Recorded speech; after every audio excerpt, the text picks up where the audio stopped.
মাশাআল্লাহ, আলহামদুলিল্লাহ। Ballot paper এবং গণভোট আমাদের হাতে পৌঁছেছে। ইনশাআল্লাহ সর্বপ্রথম গণভোটে অংশগ্রহণ করছি। গণভোটে অংশগ্রহণ করতে পারে নিজেকে অবশ্যই ভাগ্যবান মনে করছি। আমার গণভোটে হাঁ দেওয়ার মাধ্যমে বাংলাদেশের পুরাতন বস্তা ফসা গণতন্ত্রের অনেক কিছু মুছে যাবে ইনশাআল্লাহ। এখানে হাঁ ভোট দেওয়া মানে বাংলাদেশপন্থী, না ভোট দেওয়া মানে বাংলাদেশ ষড়যন্ত্রকারী। আমরা চেষ্টা করব প্রত্যেকে হাঁ ভোট দেওয়ার জন্য।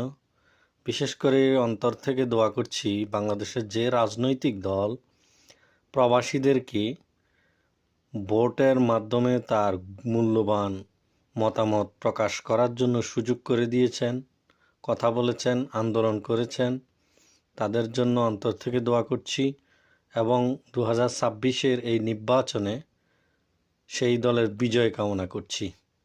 আসসালামু আলাইকুম। মাশাআল্লাহ, ইনশাআল্লাহ, আলহামদুলিল্লাহ।